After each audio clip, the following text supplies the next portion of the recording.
Hey, hey, good morning.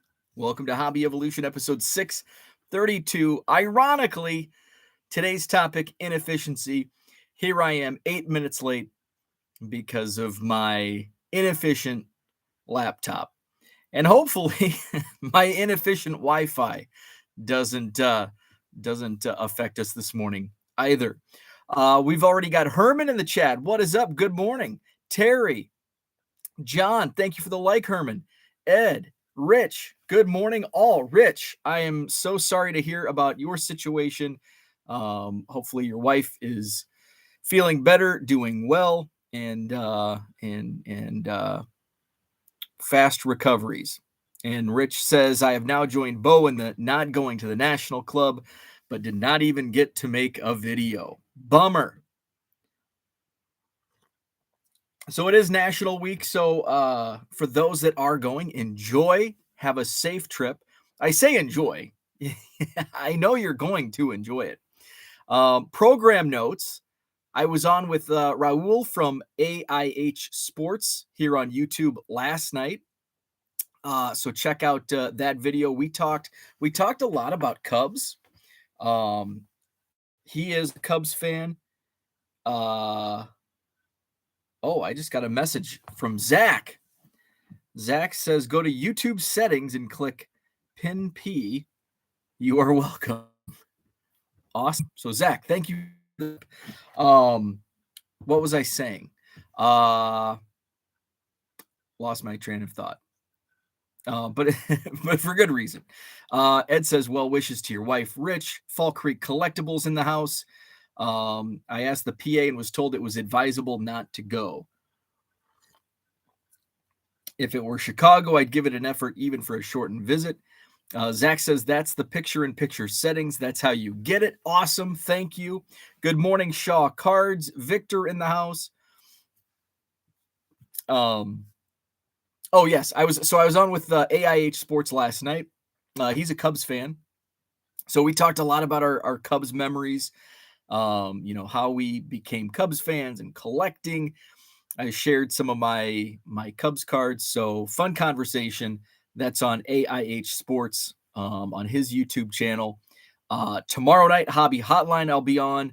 Let's see. I know Breakout Ryan's going to be on tomorrow night's panel. So that's Tuesday night, 8 p.m. Central. Later this week, and I failed to get Adam from the Dollar Box my video clips yesterday. It was a really busy day yesterday. So I've got to get those to him today. So the Dollar Box, our Dollar Box challenge, that video will be on his channel later this week. So be on the lookout for that. What else is going on? Programming notes this week. I think that's about it. I think that is about it. But yesterday was a busy day. It was a busy day. I did sleep in, as you know, because I was late on the show yesterday. Slept in. We had a birthday party. Shout out to my friend John. He's a new subscriber to the channel. We his son celebrated his second birthday number 2. So they had a pizza party around lunchtime. So went over there, and one of his neighbors was there, and we're talking about cards, and his neighbor isn't kind of, I guess, dabbles. He dabbles. And so he's aware of like box breaks, and he watches some box breaks. So my friend John was like, I'm surprised you don't have a YouTube channel.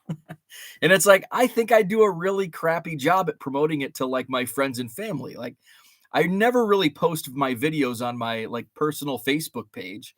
But it's, I blow it up on Twitter and sometimes Instagram, and wherever else, but I never really share videos on my actual YouTube channel or on my actual Facebook page. So I'm like, hey, so here's the link. So he subbed. So shout out to John. So did that, came home, did some shipping in the afternoon. It got to be, I was on with AIH at 7 p.m. Central. So I wanted to get my pickles made. I had a batch ready to be pickled, and then I went out to the garden. We had got a lot of rain late last week into the weekend. Cucumbers are really popping. So I've got a refrigerator now full of cucumbers, even after I did 2 quarts and 3 pints, and I did spicy pickles, and they're not like overly spicy. Um, they've got a nice jalapeno kick, and I don't put too many of I pull out a lot of the seeds. I just want it to have kind of a spicy kick to it. So, um, I was advised to make them outside. The issue that I ran into though, using the burner on my grill, is it didn't get hot enough. I had a big pot, like a big stock pot, and so it didn't, the fire on the burner was not hot enough for all the vinegar and water I had. So didn't really get to the boiling point, which I don't know how that's going to affect the pickles. So we will see. But my wife's going to be out of town for work tomorrow night. So maybe Hobby Hotline's late. So that's my one knock on Hobby Hotline Tuesday show is it's 8 p.m. Central. So by the time we're like off the air and done, it's like 9:10, and I'm getting ready for bed. So I like that 7 p.m. time slot. So maybe tomorrow evening, afternoon, I'll do it. But I also want to do another Goodwill video. So might share that. I want to do that vintage because I've got that Ziploc bag that I still haven't. Well, I went through a few piles. It's mostly 60s football, and they're in really rough shape. Probably going to be quarter box stuff. If there are any stars, minor stars, I'll put those, likely $1.50, $2, depending on what, what they sell for, but they're in really rough shape. Let's see. So that was last night. Made my pickles. Next on the agenda will be just regular dill pickles. And I used everything. The only thing I didn't use from the garden was an onion and garlic. I had to go to the grocery store, get a clove of garlic and a small onion for my spicy pickles. But the dill is from my garden. The jalapenos are from my garden. And obviously the cucumbers are from my garden. And I'm getting some cherry tomatoes starting to turn red. And you'll also be happy to know I was outside making my pickles outside. Frank the neighbor came over. And what are you doing? Making pickles. Frank doesn't really like pickles, but he loves the cucumbers and the tomatoes. So Frank has a free ticket to come over anytime he wants and pick veggies out of the garden. So he got a cucumber last night, but I don't think he's a big pickle fan because he's gotten some pickles over the years, but he's he never. I know when people like them because they want more. Frank the neighbor doesn't want more pickles, but he likes the cucumbers. He likes the tomatoes. Let's see. Zach says, hit the dime box at the local card shop while Porter was golfing yesterday. Found some nice finds for the PC. Video coming this week. Very nice. Very nice. Dan in the house. Dan, I do need I didn't have time. My plan was Sunday morning. I was going to go live and then I was going to do some shipping. Listen to Hobby Hotline. I think I tuned into Hobby Hotline first. I had an hour before the birthday party. So I was able to get Hobby Hotline in, but then the rest of the day, well, I did some shipping in the afternoon. Why did I not watch your channel? I don't know, but Hobby Business, DR's channel, check it out. I will be tuning in this morning. Dan says, I did a card collection road trip yesterday. In the end, I ended up keeping about 1,000 cards out of the bunch, built an opening relationship with the family who just inherited the collection. Very cool. Good morning, Johnny Boy Cards.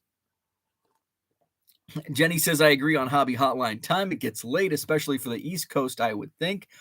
And, but I think for the West Coast, it's kind of like a good time. I feel bad for the West Coasters because like my show comes on at 7 a.m. Central. That's 5 a.m.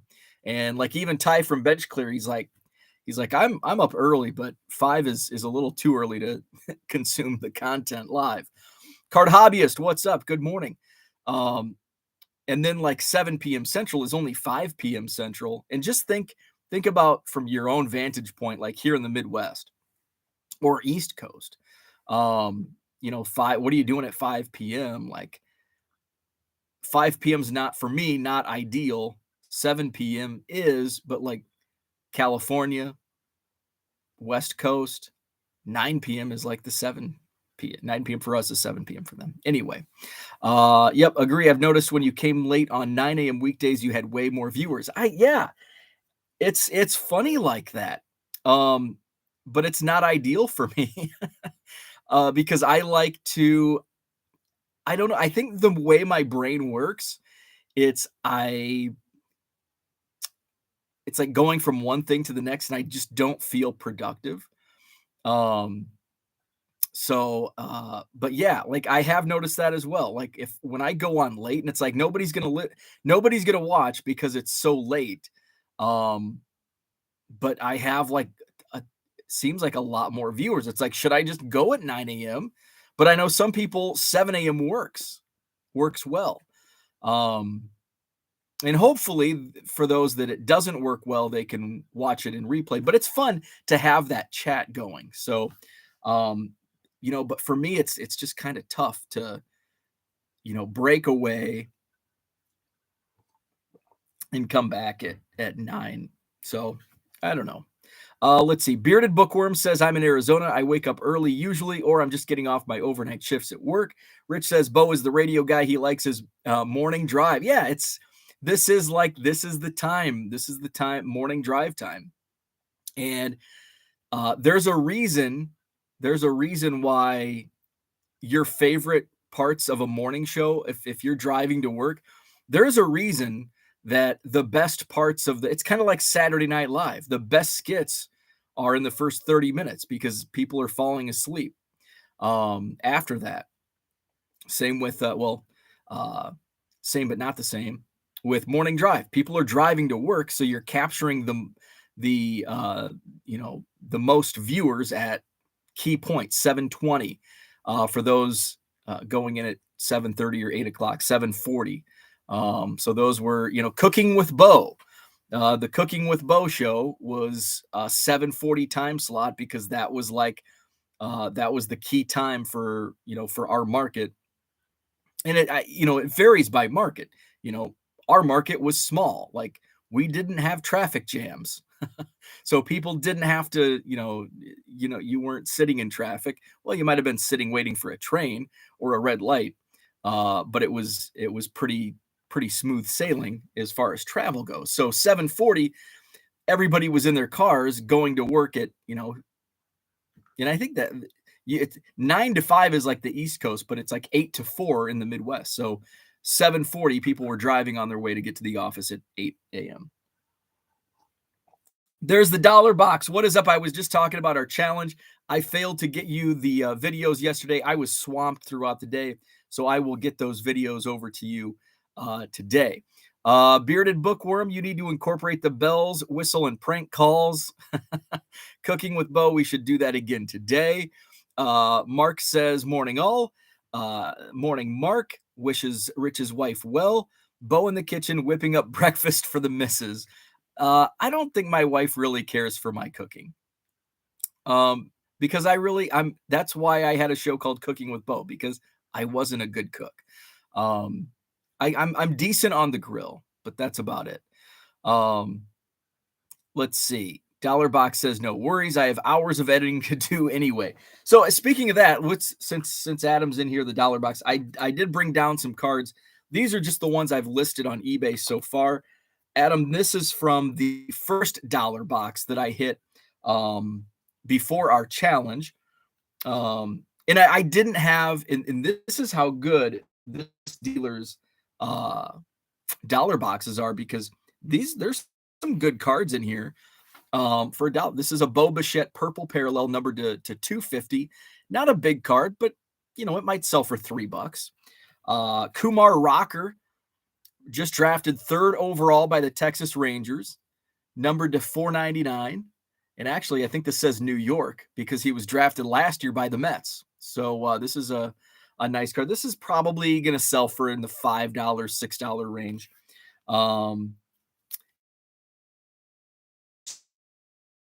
Traded Jose Canseco. Well, Canseco sells really well, especially his rookie cards and his later career cards when he was playing for every other team in baseball. And even his junk wax, even his 88s, 89s, 90s sell. So I pulled that out of the dollar box. I paid what was, I think I pulled 74. Oh, that's not the calculator. So paid $60 for 74 cards. That comes out 81 cents. Hey, that's a pretty damn good deal. Topps Chrome Black Ryan Hayes. I think I posted that in the store for $5. This one sell a Max Kranick, and this is a new 2022 Topps auto. I mean, out of a double autos, especially big league, all day long. This one sold out of my eBay store for $4.50. This is a flip stock DJ LeMay. You can't really tell by photos, but it's got the glossy back and kind of the weird feeling front. These are pretty rare. Like, I guess you could call them, I don't think they're called super short prints, but are definitely short printed. I think the flip stocks, I don't know. I think the print run, they're not serial numbered. I think the print run is 25, maybe 10. So there you go. Can't go wrong with vintage in the dollar box. 66 Topps pitching leaders with Juan Marichal and Sandy Koufax. And who's the other guy? Vance's dad, Vern, who Vern Law was a great TTMer. So for 81 cents out of the dollar boxes in my bulk discount. How about Ken Griffey Jr. rookie card? Jenny says flip stock is out of 5. Wow. So even better. I think I did list that LeMahieu for $40. I think I did put a best offer because it's like, hey, if I can get 20 or 30 for it, I'll be happy. 89 Fleer rookie, Ken Griffey Jr., 81 cents. Let's see. Here's an 85 Fleer rookie, Kirby Puckett. These sell 10 to 15 bucks. I was actually telling my friend Zach yesterday at the birthday party, I'm like, because he's from Minnesota, he's a big Twins fan. And he's like, I just bought, he's like, I had all the other Kirby Puckett rookies, but I needed the Fleer. He's like, I paid $10 for it. And I'm like, I got mine for $1. Well, I paid 81 cents for it. So I put that in my store for $12.50. There was a couple lone football cards in the baseball boxes that I was looking at. And here's a Mac Jones, absolute rookie. So pulled that for $1, paid 81 cents. I did not, out of these boxes, I did not look at football or basketball. There was like a small, like maybe 5 or 10 football cards, 5 or 10 basketball cards that like got accidentally put in the baseball boxes. One of those was Mac Jones. And I think that was the only football or basketball I pulled yesterday, which ironically at the same vendor last show, I only pulled one baseball card and I got all football and basketball. And then Jeter's selling really well. So how about this commemorative patch from 2020 Topps, 20 years of the captain, 81 cents. So, and I think I listed this for, I think $12 or $15 in the eBay store. Those were some early finds out of the dollar boxes. Let's see. I think Jenny had a question. Let's see. Jenny said, what is the challenge? So, Dollar Box and I, we did a challenge. Adam needs a wrench. So, Adam, go ahead and post the link to your YouTube channel. And we did a challenge. So what we did, and I'm not going to give anything away other than basically the rules. So we had 30 minutes. We had a $20 budget in 30 minutes for bargain boxes. And it could be quarter boxes, 50-cent boxes, dollar boxes, $3 boxes, basically bargain boxes. So $20, 30 minutes.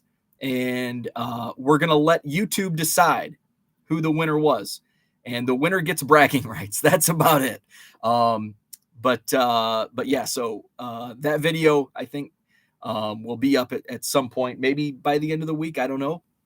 So Adam, go ahead and pop that link to your channel and that video will be up. It was a lot of fun. It was a lot of fun. And he says, I've been finding lots of Bo Jackson in dollar boxes. They sell Bo Jackson, Jose Canseco. Those two guys in Griffey sell so well. Let's see. Rich Klein says, and Jose Canseco can play for everyone, sung in the Talking Baseball melody. Let's see. Dollar Box says, how come we didn't so much find better cards when it wasn't during the challenge? Well, I think we hit the bargain boxes before the challenge. So we had already gone through. I think maybe next time we just do it from the start. And it's probably going to be better for me if we do it at a non-Madison card show, just so I have like full attention. Which fortunately I was a little concerned. And I don't mind sharing this because it wasn't talked about in the video that we did, but I was a little concerned that because I get pulled in so many directions when I'm at the show. So I was concerned that I wouldn't have like 30 minutes without interruption.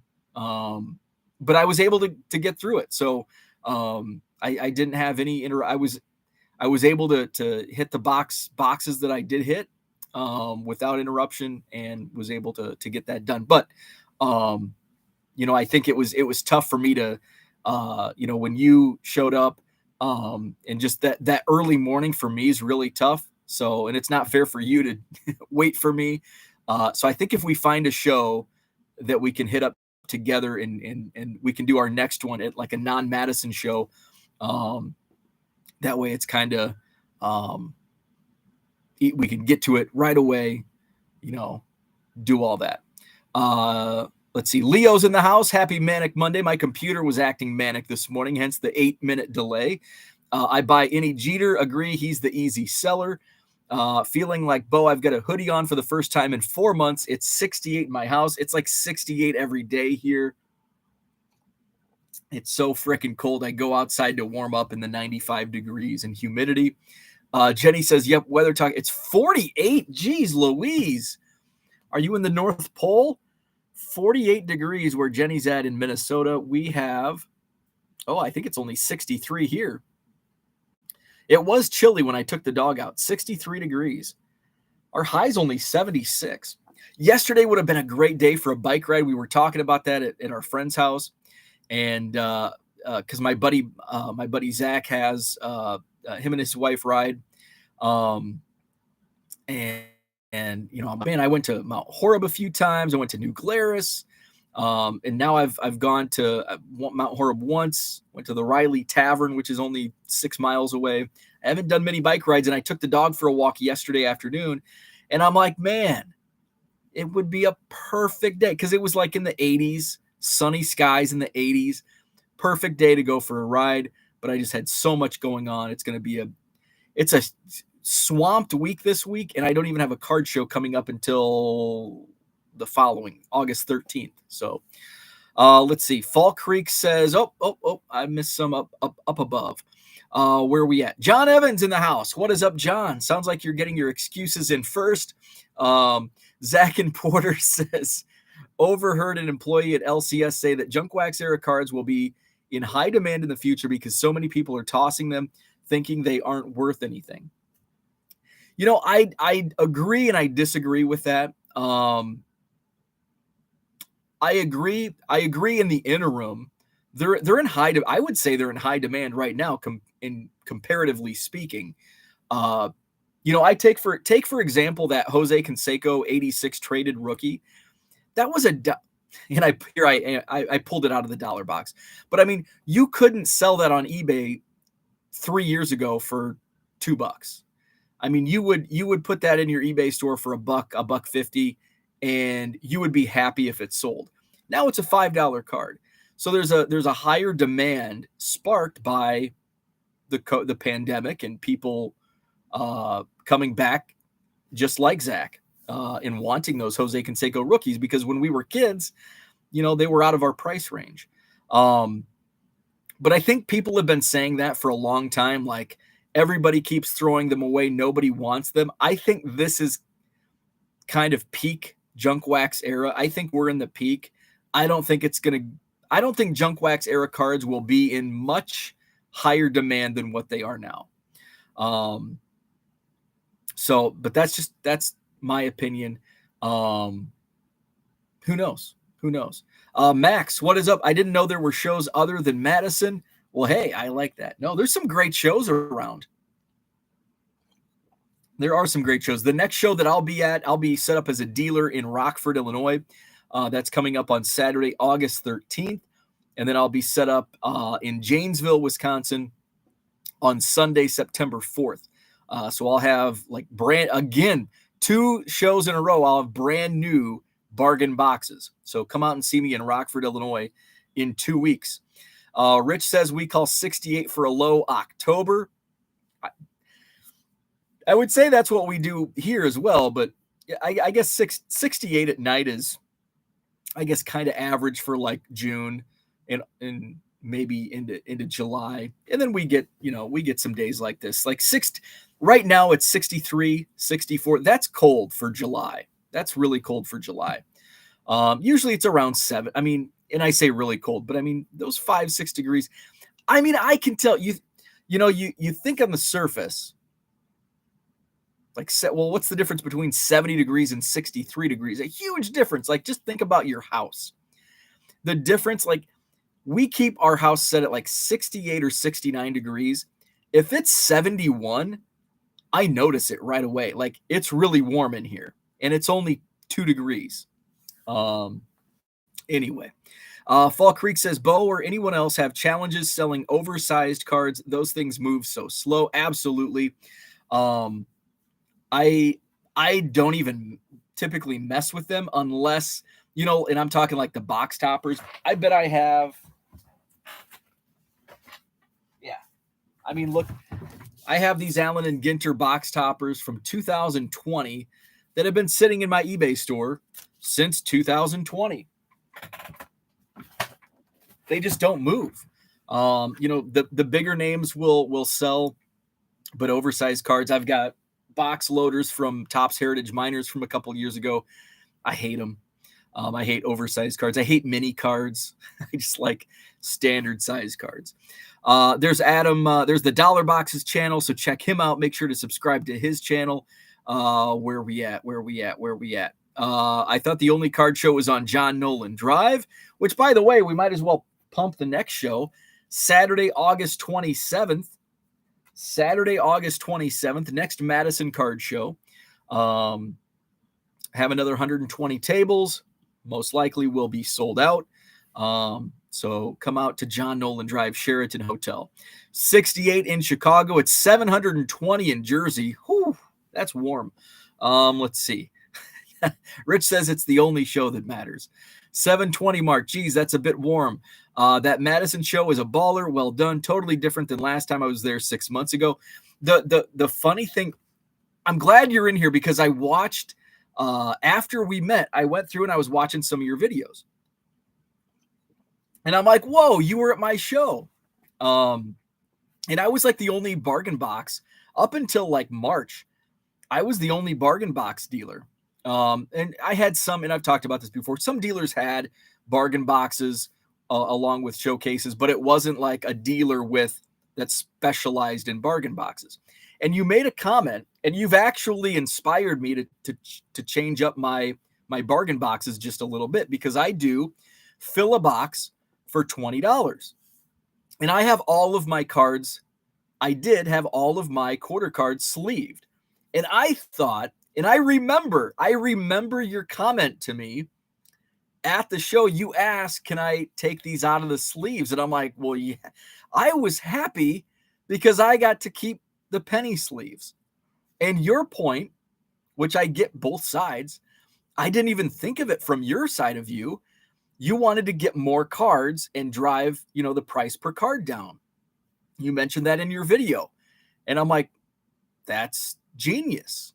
You were happy to pull the cards out of the penny sleeves to get more, and I was happy to keep the penny sleeves. So now and it takes time. Like, I sleeved all of those myself, and I thought I was doing buyers a favor like, hey, they're all penny sleeves, so they're not going to be dinged up. They're, you get a free penny sleeve. But I didn't think when you fill a box, you can get more cards in. Taking out that plastic, you can squeeze extra cards in those boxes. So now it's like when if I'm going through, if I buy in bulk or the collections, I'm not sleeving anything. So yeah, they can move around. I'm just going to have to be a little more gentle with the bargain boxes because not all of them will be penny sleeved. So that was an inspiration, and people can get more cards in there, and I don't have to spend time sleeving cards because that's like a huge time suck. So it was awesome seeing that, and I never even thought about it from that point of view. So love it. Card Hobbyist says didn't get below 75 last night here. Next time I won't have to rush out to get back to Lambeau for a soccer game. Let's see. That's what Mark says. It feels like it's 720. Dollar Box says he sells way more junk wax than anything else. Zach says, I do want that Canseco. Too rich for our blood. We'll need to find a trader. Let's see. Where are we at? Let's see. Ed says junk wax era stars and Hall of Famers are currently selling very well. Not big bucks, but they move at the right price. Mark adds, you could wallpaper the Pacific and Atlantic Oceans with junk wax cards. Mark Hoyle in the house. Good morning. Jenny says, looks like you should send those box toppers this way or to come. See, Dollar Box says mini cards, but they sell. And see, I don't even put mini cards. Here's the thing about mini cards. Nobody buys them out of the quarter boxes. I have a ton of Ginter minis. Maybe you bought them at the November show. But I had like a whole row and nobody even touched them. And they're annoying for me because I guess I probably could if I adjusted the frames within the scanner to scan them. I'll look into that because I have a ton of them, and I do know I could move them because there are collectors out there. They'll sell on eBay. Anything sells on eBay. But I'll look into that because I probably do have a whole bunch that I just put in a box because they're a pain in the butt to put around, to put on eBay, and nobody buys them out of quarter boxes. Let's see. Victor says, yes, August 27th. The plans are to be out there for a family outing. It will be awesome to see Victor. He came out to the April show. Let's see. Zach says, correct on minis. I picked up some Bo Jackson, Griffey, Ricky, and Nolan minis and stickers from the dime box. I was updating pricing on TCDB. The 90 Griffey sells for $3 to $5. Wow. Let's see. Dollar Box says, I'm not normal. Penny sleeves equals wasted card space. But hey, I thought I was helping, and I think a lot of, because I do get a lot of comments and usually the comments about all of my quarter boxes being sleeved, the comments are like, geez, this took you a lot of time. And it did. And it did. So I'm glad I saw your video, from a buyer's standpoint that, thinks of it as wasted space. Because now I have a lot more time to build boxes, because ultimately what are customers looking for out of bargain boxes? The cards, not the plastic, but the cards. So now I have more time to turn over my inventory and bring to each show that I do new cards. And so my regular customers can see new cards and not see the same old stuff month after month. So I'm very happy with watching that video. Johnny says, I was at the Camp Hill, Pennsylvania show this weekend. It was small, but got some really good dollar box pickups. Those small shows can be hidden gems. And I actually have my best luck at smaller shows buying in bulk, buying a bulk box, because a lot of times at smaller shows, it's just random guys that just want to make a few extra bucks. They're not big eBay sellers. They're not, going to shows every weekend. So if you, say, hey, what do you want for this whole dollar box or quarter box? And then they kind of think about it, because if you're casually doing shows, because I've been in that same boat, like, somebody says, I'll offer you X amount for a box. I sold out one of my bargain boxes. It was probably 3 out of 4 rows filled. And this was, 10 years ago.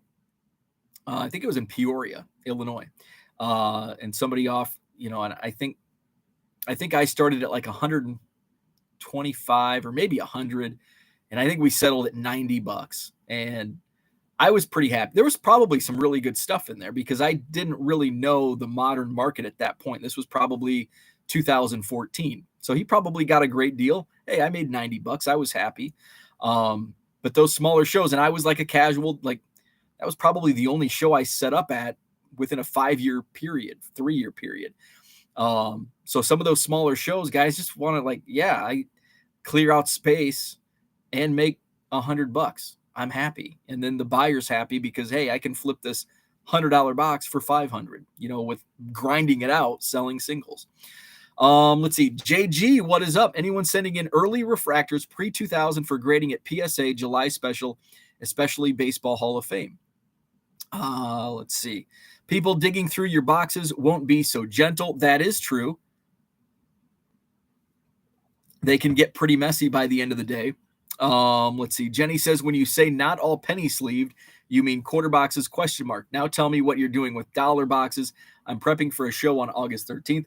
So quarter boxes are sleeved and unsleeved. My dollar boxes. So I've kind of changed. So 9 months ago, I was like hell bent on quarter boxes being sleeved and dollar boxes being top loaded. I came off that stance a little bit, and now I do sleeved and unsleeved in quarter boxes. I did for the first time dollar boxes only in penny sleeves, but how I handled it was I only had dollar boxes. That was it, just so there was no confusion between this is a quarter card and this is a dollar card. So only dollar boxes. They were all just penny sleeved, but I had to fill a box, and I think I did like $50. So you might be able to get 100 penny sleeved cards in a 100 count box, but maybe 90. But you're getting them for 50 to 60 cents a card. So that's how I handled it. But I would definitely not do dollar boxes without any type of protection. I would put them in at least a penny sleeve. But if you're doing a mixed bag of quarter cards and dollar cards, then I think just for, ease for both you selling to identify what's being sold, but also for the customer, because sometimes, like Card Hobbyist says, not everybody's gentle with the cards. And, I've run into, and actually it's been the same dealer twice now, 2 different shows, where the boxes aren't marked. They're just like, okay, this area is dime cards and this area is quarter cards. And I hand him a stack and he's like, oh, these are quarter. I'm like, well, these were in the dime boxes over here. I specifically asked you, are these dime cards? And you specifically said, yes, these are dime cards. Over here are the quarter cards. So don't tell me that these are not dime cards. But what happened was somebody moved the quarter box over to the dime box, and whether they did it intentionally to say, well, this box was over here, but that's why you have to, dealers should be smarter than that to, hey, it's marked on the box, or dime cards are just not in penny sleeves and quarter cards are sleeved. But again, it's very time consuming, but that's why you have a differentiation. So I don't know if I answered your question, but that's kind of how I've handled it here recently. Bearded Bookworm says, for my inventory, the chrome or refractor cards are the only ones I sleeve until shipping time. Cliff says, good morning. What is up, Cliff? Max says, I buy minis all the time. Big collector of them. Very nice. Let's see. Rich says, Angela actually collects those Ginter minis. So if I see something I consider really good in those boxes, I get them for her. Did that at the last Dallas show. Leo says it's currently 66 degrees in SoCal with an expected high of 90 plus.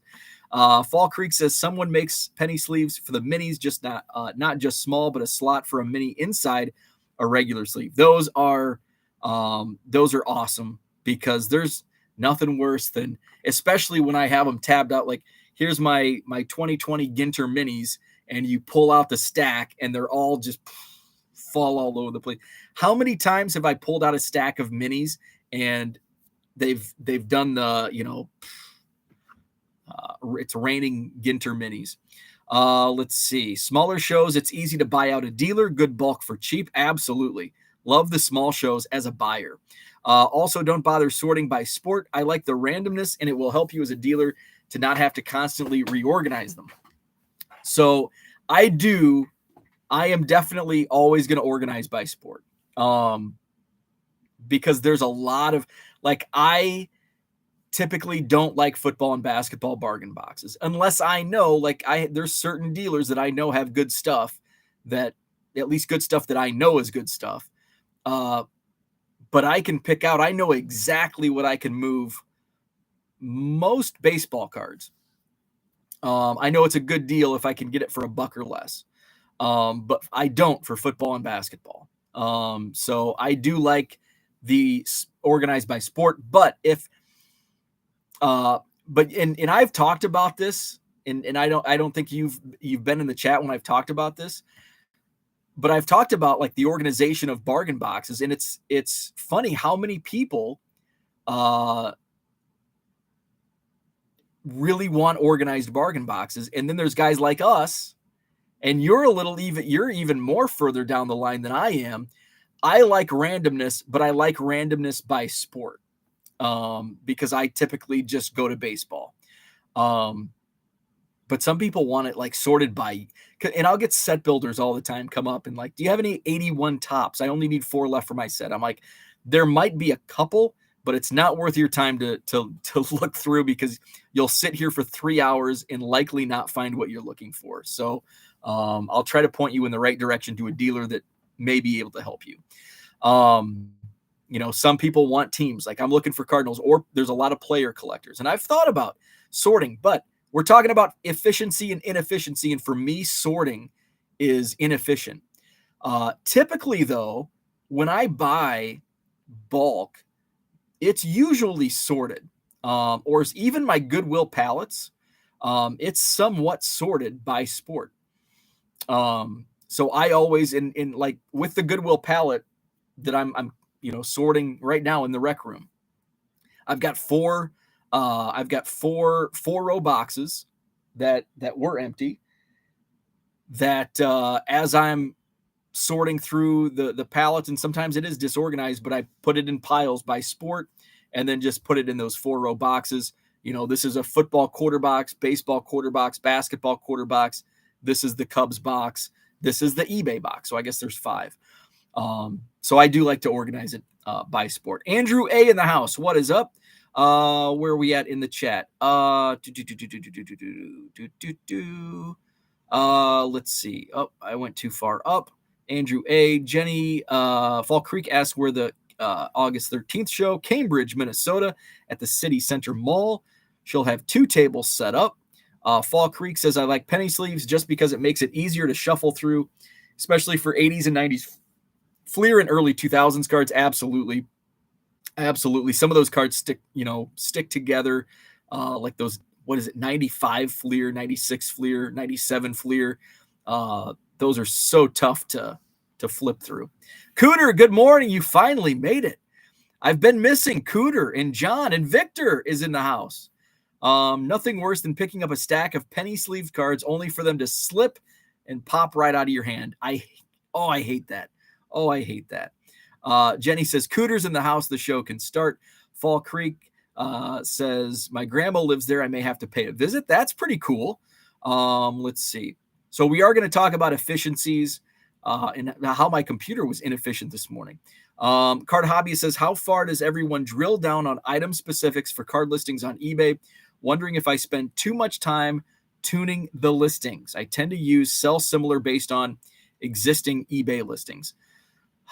So I don't really know how to answer this, because I do the file exchange and I basically copy paste everything with the exception of year, product, if it differs, player, and team. So I basically do all the required, but I don't go into much detail beyond that. Jenny says I spend exactly 0 seconds worried about item specifics on eBay, and I'm basically in that same boat. I don't do anything above the required specifics because it's just, especially with what I'm selling now. If I'm selling $100 plus cards, then I would probably spend a little more time getting those specifics drilled down. But when I'm selling bulk $1.50, $2, $3 cards, it's just not efficient. It's not efficient for me to spend time on item specifics. Dollar Box says the randomness forces me to look at things I wouldn't normally search. And I do, like, if somebody's if I know a vendor has a good bargain boxes, and somebody's in the baseball box, I will look through football. And that's how I found all those Mac Jones rookies last month, and Trevor Lawrence, and the Michael Jordan $100, $110 insert. Just because the baseball boxes were occupied.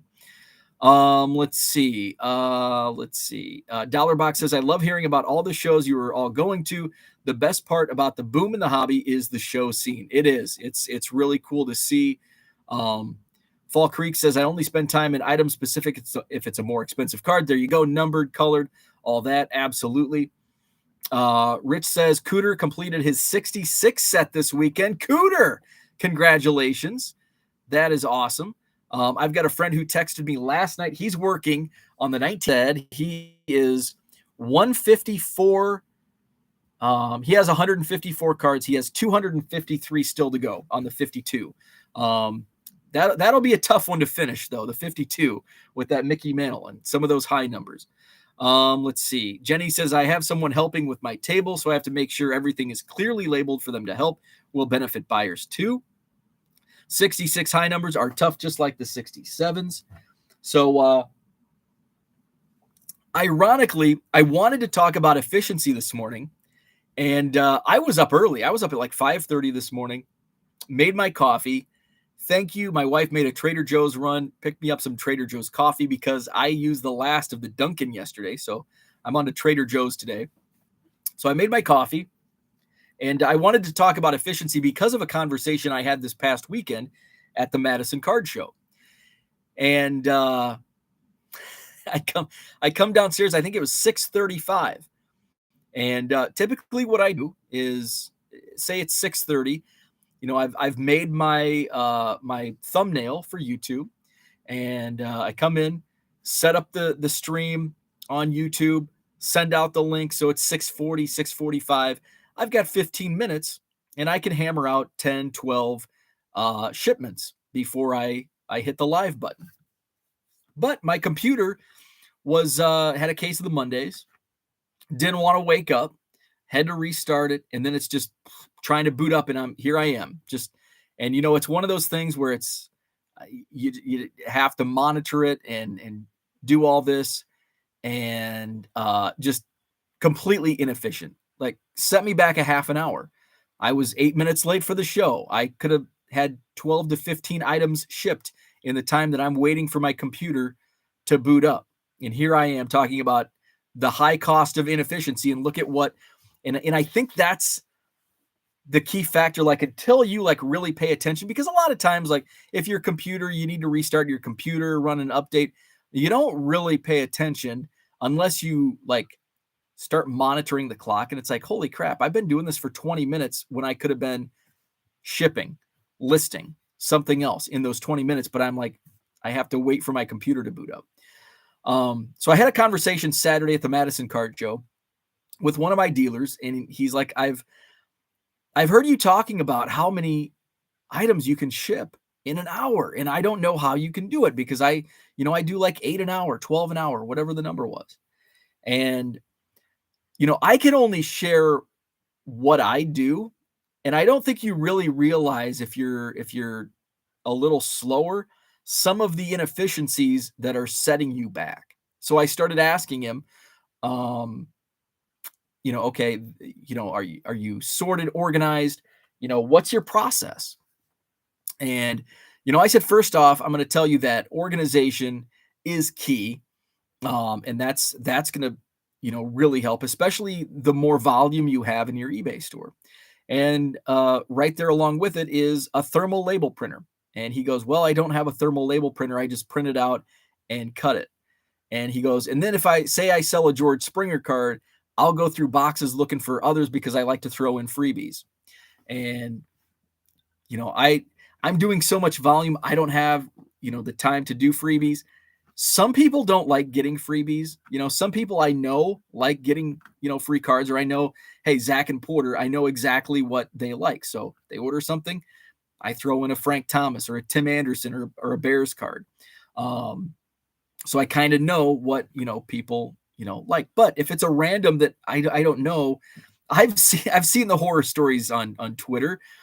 This guy sent me extra cards, negative feedback. Like, what? I was trying to do you a favor. Okay. So I've seen too many of those where it's like, if I don't know the person, I'm not going to throw in extras. So take that out of the, stop doing that. And then buy a thermal label printer, because I held off buying a thermal label printer for so long. And I didn't make the plunge until last year, or December of 2020. And I cannot believe, because I really wasn't monitoring my time. And of course, this was a side hustle, and it's like it was all extra money, basically. So I didn't realize the time it was actually taking, much like I thought my listing with using File Exchange was efficient, and there were no ways to improve it. But then Andrew popped in and he's like, hey, do this. Upload 28 pictures at a time, and then you can bulk copy and paste. And then, because I was taking a stack of cards, listing them or typing them in to the spreadsheet, and then I would upload the photos, but they were in no order. So I would have to look, okay, copy individually those links. So that saved me a ton of time. The scanner, the Fujitsu 7030, it's it can be a high investment, $500. But I realized right away, when I was taking photos with my phone, and I was all about, hey, use Image Shack, use File Exchange. If you're sitting at a stoplight, you can get 2 or 3, boom, uploaded into Image Shack, and then copy and paste that link over. But I was copying and pasting one at a time. And I realized 30 minutes into my first day doing this full time, this is not efficient. And I ordered that Fujitsu 7030 within an hour of my first day selling cards full time. And it has been a huge time saver, life saver, how to run my business. So, it's hard for me to say, I can offer these tips, but it's hard, but I can better help you understand your inefficiencies just by, talking it out. Okay, what's your process? Much like the organization. And, I don't sort. I take a stack of cards, and I do it by sport. So I've got a box of baseball cards, and I do 28 times 3 is what, 84. So I do 84 at a time per tab. Box 1 tab A, box 1 tab B, box 1 tab C. There's 84 because 84 is a good, it's worth the time, and it's a smaller stack. But if you do box 1 tab A is 300 cards, now you're sorting through 300 cards, and it's like, well, what if you sort them? But then it takes time to sort. So I do that method, and I find that to be, there's no sorting whatsoever. Sorting cards takes a ton of time. And if you're sorting by player, by team, by year and set, that's where I ran into my biggest issues. Was I do baseball by year and set. I did. But some of those mid 90s, late 90s, early 2000s, when I wasn't really collecting, I don't know those years. And there's so many cards. And sometimes you look at the back and it says 2000, I think 98, 99. There's some sets that, it says it has the 98, but it's like the 98 Top Series 2 or 98 update, whatever it is. And it's like the same same year or the year before, or whatever, on the trademark. So I was realizing that I was, listing 200 or 300 cards, and then all of a sudden I would spend an hour and a half sorting just 200 or 300 cards. And it's like, you multiply that out to 10,000 cards. Holy, that's a lot of freaking time. So that's what I find the most efficient way to keep myself organized. And I think everybody works is efficient, but and I think just try it. If you're one of those that want to sort by player or by team or by set year, just try like the box method. And I think it's only worthwhile if you're doing bulk, if you have a couple thousand or more listings in eBay. If you've only got a couple hundred listings and that's kind of your niche, I think you can sort just about any way that's feasible. But when you scale up and you start getting into the thousands of listings, that's when you really need to be efficient and well organized. And that's, the method. Paul Carl, who's in the chat every once in a while, that's who turned me onto it, because I actually did it. The first baseball was by year and set. Football was by player last name. And then it's like, okay, this is not efficient for me. Then I did tab or A1, and I was just putting it in the item title. Well, what was holding me back on that was I'd miss it and I'd go, okay, I sold a 1999 Topps Derek Jeter card. So I didn't even look at the A1 because it's just part of the title. I'm going through 99. Where's this Derek Jeter card? Crap, I don't have this Derek Jeter card. Look back. Oh, crap, it's in A1. So I just wasted time. I was inefficient. But if you put in label SKU within eBay, it pops right up. It's got, here's your item SKU number A1 or box 1 tab A. Boom, I know where it's at, and I can look for it, and it's highlighted right there. It's easy. So that was my first mistake. And I learned that A1 is the only tab I did that with, because I quickly realized this is not going to work. Then I went to B01 0418 baseball. It's like, geez, and I did that for two or three. I did a Batman, which I think some of those didn't upload because I haven't sold any of those. And then a couple, 2 tabs for baseball. And that was basically B01 for box 1, 0418 for the date, April 18th, and then baseball, obviously, for sport. And then it's like, that's just what happens when I get to April 18th, 2023. Now I've got to add more digits to it. And then Paul mentioned, here's my method. And then that's when I transitioned to box 1. Well, and then I did another one that I updated. I did box 1, row 1, tab A. But then as you sell, I want to keep utilizing that same box. I don't want to have empty space because now I'm inefficient with space. So I want to move those rows up. So now I have all the way to like box 1, tab row 2, tab F is already in the first row. So it's like, okay, now I'm going to get confused. I'm going to have to search for, it's not going to be in row 4. It might be in row 2. So I'm just going to take the row out of it. So now it's box 1, tab A through Z. And I think in all the boxes since, I've gotten through like Z. And then if there's not, I'll go to tab AA. I can also like, hey, if I sold all the cards out of box 1, tab G, there's only a few left. Hey, my next upload's going to be utilizing that space for tab G. So I don't know if any of that makes sense. Hopefully it does. Hopefully it's somewhat of a help, but sometimes you have to like talk it out and realize what inefficiencies are slowing you down. So I'm going to go to the chat because I rambled on for quite a while. Let's see. Just some guy. Man, do I have a ton of questions for you. Love it. Henry says, I won't be sleeping much like everyone else. We'll be 100 all week. It's going to be chilly here. And by chilly, I mean in the low 80s. Like everyone else, we'll be 100 all week. People use free cards to protect cards. Works for me. I like it as a buyer. But there are some weird people that buy cards on eBay that for some reason don't like it. I did have a complaint because I was using it as bumper cards. And this was, it's maybe happened to me once or twice, but I've also only done it a very small amount of times.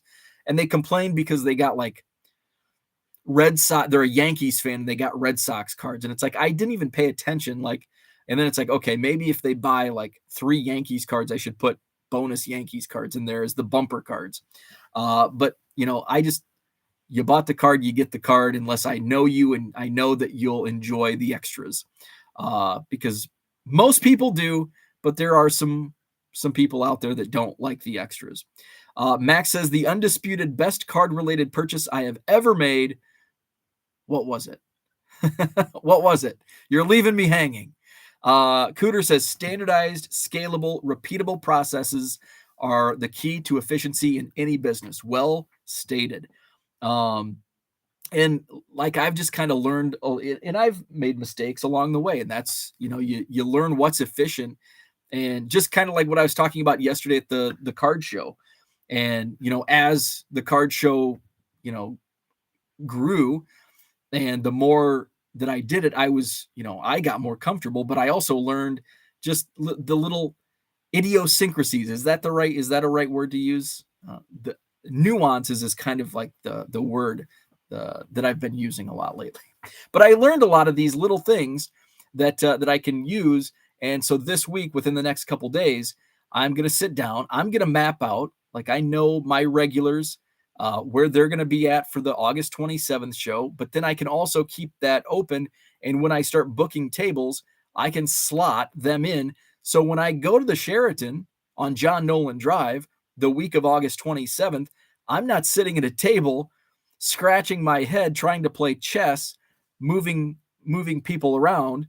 And, when I overbook and people don't cancel, reaching out and saying, hey, can you go from 3 tables to 2? Can you go from 6 to 5? And so on. Let's see. Andrew says, regarding item specifics, I had an issue with my eBay store and talked to eBay. They were looking at my store, and I just asked them if they see any improvements and suggested to fill in more item specifics. Yeah. And eBay wants you to do that for their own data. So I'm not surprised at all by what they said. Henry says, I sell books, and every non-Amazon order I throw in a bonus item like a postcard. Andrew adds just what they said, but obviously adds more work to the file exchange. Let's see. Zach and Porter says, Cooter's comment is the true reason Old Blue Eyes gave him free tickets. Baller. Do you use a desktop or a laptop? I use a laptop. Let's see. Henry says, what do you mail cards in? PWE, pretty worthless envelope. I do. Like 85% of my shipments, maybe 90% of my shipments are in a standard number 10 white envelope, and very few issues. Let's see. Cooter says, thanks, Zach, but I think he was taking pity on a car full of high school kids. Max says, I do a lot more than just cards on eBay, but everything has a custom SKU. Man, that custom SKU was eye-opening, life changer. Love that field. Bearded Bookworm says 99 and 2000 tops. Baseball is that way. Exact same design with mixed copyright years, but the front says 2000. That's the only way that year. I think it was it 98? I think it was 98, 99. That was that year. But I want to see. Do I have any 98 tops? And of course, I don't have any 90. I don't have many 98 tops or 98 cards, I guess. See if I had tops. I thought it was 98, 99 because that's 99. 98 was when I kind of came back in. I have very 99 listed, I should say. So I don't have any tops from 98 through 2000. The thermal label printer for Max. Yes, my God, it was an amazing investment. You can also check the listing quality report. It compares you against other sellers in the category. That's a pretty cool report. I really get a kick out of that. I wish there was a way to like compare like sales and just like a leaderboard. There is you can like compare to see where you rank on feedback. It's called like topratedseller.com. And it kind of ranks you, but I don't think it shows how many total sellers there are. But I love those and that's a driver, like, that's a motivator. I like, you know, I'm a numbers guy, so I like, getting to that next, okay, I'm in 20th place. I want to be, go to 19th and set those little mini goals. Cooter says, please don't say John Nolan Drive today. AC is out, so staying at an Airbnb and the coffee is ass water. I see John 70's card show is on a plane. Is he heading back to the States? I bet he is. I bet he is because he's been in the UK, and I know he's going to be at the National. So I'm assuming he is. Let's see. Bearded Bookworm says the listing quality report does rank you. I believe it's by gross sales. No, it's by active listings. It's not by sales at all. It's just by active listings. Let's see, TD Sports Cards, because I rank pretty high. I think I'm in the 30s. Actually, I can probably go look at it right now. I haven't listened in the last 5 days, so I've probably dropped into the 40s.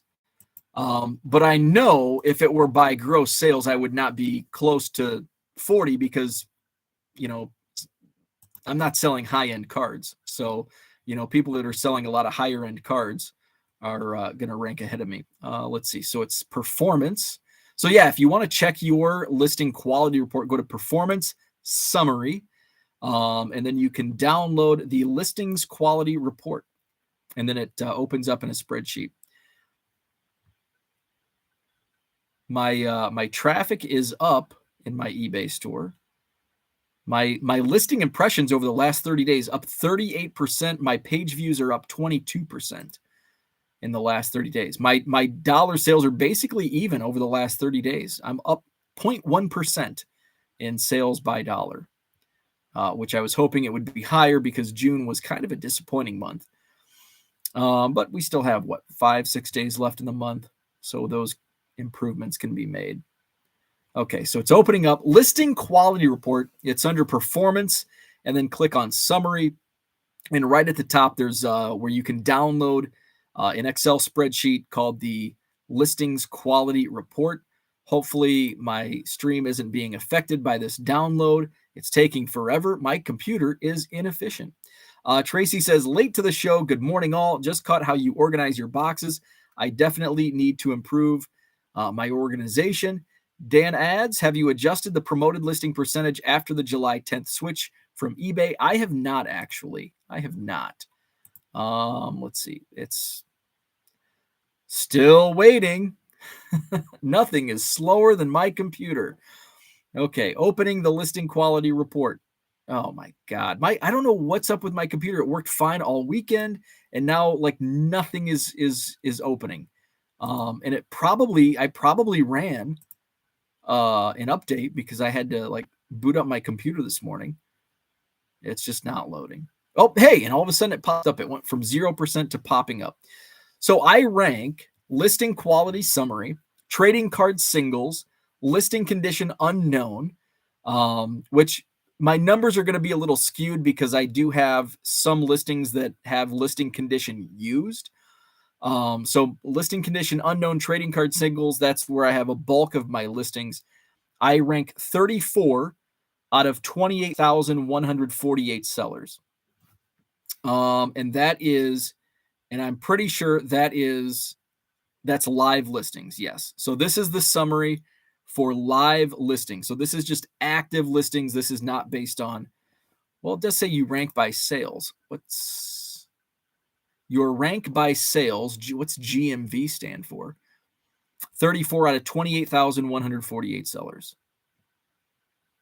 But then the top says below is a summary of your 10 categories with the greatest number of live listings and our recommendations.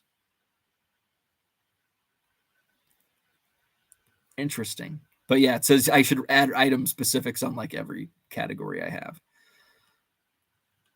So I don't know. I'm confused. I don't understand what this report actually is, because it's kind of it's kind of, because the listing quality summary says it's greatest number of live listings, but then next to the category it says your rank by sales Oh, your rank by sales value of your live listings. I think I get it now. So it's your rank by sales value of your active listings. So not sales, but your active listings. Okay. So I think that's somebody correct me if I'm wrong. Let's see. Where are we at? Cooter says, Frank heard we have been talking about him and has planted malware in your computer. That could be. Cooter, you missed it. Frank, the neighbor, came over yesterday. I was making pickles on the patio. Making pickles on the patio. Patty was making pickles on the patio. I was making pickles on the patio. Frank, the neighbor, came over and he got a cucumber. I don't think Frank, the neighbor, likes my pickles because I've given him pickles and he hasn't like asked for more. But he has free range over my garden. He can take whatever he wants whenever he wants. So he got a cucumber last night. My tomatoes haven't started turning. I've got a couple cherry tomatoes that are just starting to turn. So Frank, the neighbor, came over. He was grilling. I think he was grilling some burgers last night. So Dan says, I was just promoting it 1% just to get that promoted title on the listing. Then they switched it to a minimum 2%. I think all of mine are default based on eBay's recommendations because some are upwards of like 7%, 8%. And then some are like 2-3%. Let's see. I just switched it up to 10% to see what will happen for the rest of the month. So yeah, and I noticed a huge, now it's everything is default. Every listing is, when I switched over like last February, it was like my bar chart went from like here to like here in like a day. It was crazy. Don't forget to list your Pete Rose stuff. He will be making it at a Phillies game next week. Pete Rose stuff actually sells really well. I had the complete, oh shit. I had the complete, oh man. I had the complete leaf. Leaf. I had the complete leaf Pete Rose set, 50 card set, and I only have 1, 2, 3, 4, 5, 6, 7, 8, 9, 10, 11, 12, 13, 14, 15, 17 left. So 33 of those cards sold. But his stuff really sells, especially his 87 tops. His 87 top sells really well.